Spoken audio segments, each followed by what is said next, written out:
Біз бұл қалашыққа 15 жыл бұрын көшіп келдік. Біздің үй шеткі көшелердің бірінде орналасқан 68-ші нөмірлі үй болатын. Нөмірлеу тәртібі бойынша бізден жоғары тұрған үй 70-ші нөмірлі, сондықтан төмен жақтағы үй 66-ші нөмір болуы керек еді. Бірақ төменгі жақта кафе мен шағын дүкен тұрғандықтан олардың ресми үй нөмірі бар ма, жоқ па, оған ешқашан мән бермеппін. Жаз мезгілі болатын. Бір күні сырттан біреу «Нәй, үй иесі» деп дауыстады. Сыртқа шықсам, қақпаның алдында бір жігіт пен бір қыз тұр екен. Амандасып болған соң олар 66-ші нөмірлі үй қайда екенін білесіз бе деп сұрады. Біздің үй 68-ші болғандықтан көшенің төменгі жағына қарай көрсетіп, осы жақта бір жерде болуы керек дедім. Шамамен 1 сағаттан кейін олар қайта келді. Мен сұрақ қойып үлгермей жатып, біз 66-ші нөмірлі үйді таба алмадық. Осында арзан сатылатын үй бар ма деді. Мен ондай үйді білмейтінімді айттым. Олар рахмет айтып кетіп қалды. Ертесі күні дәл сол жағдай қайталанды. Тағы бір жас жігіт келіп 66-ші нөмірлі үйді сұрады.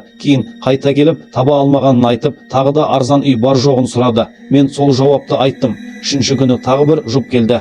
Бұл жолы мен олардан неге дәл 66-ші нөмірлі үйді іздеп жүргендерін сұрадым. Олар жергілікті жарнама газетінде 66-ші нөмірлі үй өте арзанға сатылады деген хабарландыру шыққанын айтты. Келесі күні жұмысқа бара жатып, өзім үй нөмірлерін тексеріп шығуды ұйғардым. Дүкен мен кафенің төмен жағындағы үй 64-ші нөмірлі болып шықты. Яғни 66-ші нөмір дүкенге немесе кафеге тиесілі болуы керек еді. Сол кеште жұмыстан келіп, дүкен иесінен олардың ғимаратында ресми үй нөмірі бар жоғын сұрадым.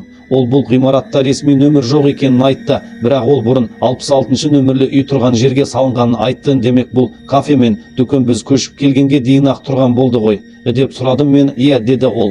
Бұл мені ойға қалдырды. Онда 66-ші нөмірлі үй сатылады деген хабарландыруды кім орналастырды? Келесі күні жарнама газетін сатып алып қарадым, бірақ ішінде 66-ші нөмірлі үй туралы ешқандай хабарландыру жоқ болды. Сонда барлық сол адамдар хабарландыруды қайдан көрді? Түсініксіз бір жағдай. Мен соны тексере бастағаннан кейін нөмірлі үйді сұрап келген ешкім болмады. Бір ай бойы бірде бір адам келген жоқ. Бір күні түн ортасынан кейін бір жиыннан үйге қайтып келе жатып кафенің жанынан өттім. Сәл ішіп алып қойғанмын. Тағы да ішуге көңіл түсіп тұр. Іштен шыққан музыкаға қарап бір рет қана кіріп шығайын деп ойладым. Мүмкін алкогольдің әсері шығар. Есікке жақындағанша іште жарықтың мүлде жоқ екенін байқамадым. Бірақ музыка ойнап тұрып есікті тартып көрдім. Ашылмады. Қызығушылық немесе ішімдікке аңсар қорқынышты басып кетті. Терезені алақаныммен көлегейлеп ішке үңілдім. Көргенім мені лезде айықтырып жіберді. Есіктің арғы жағында алып қорқынышты бір мақұлық маған тесіле қарап тұр екен. Оның артында адамға ұқсайтын бір түрлі қозғалып тұрған қараңғы бейнелер билеп жүргендей көрінді.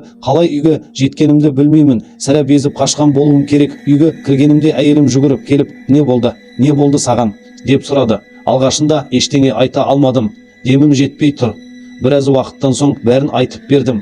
Ол түні екеуміз көз ілмедік, тек сол кафеде көрген сұмдық туралы сөзбен ғана өткіздік. Әйелім бұрын ол жерде басқа да оғаш оқиғалар болғанын айтты. Ауылдағы кейбір адамдар түнде жарық өздігінен жанып сөнетінін, жабық тұрғанына қарамастан музыка ойнайтынын көргендерін жеткізген екен. Бірақ ол сөздерді тек мас адамдар айтады деп ешкім сенбепті. Әйелім де бұл әңгімелерге мән бермегенін айтты. Сол түннен кейін үйге кеш қайтсақ, ол кафенің жанынан өтпей айналып жүретін болдық. Балаларға да қараңғы түскен соң ол жерден жүрмеуді қатаң ескерттік. Бірақ сол оқиғаның маған бір жақсы әсері болды. Сол күннен бастап ішімдікті мүлде қойдым.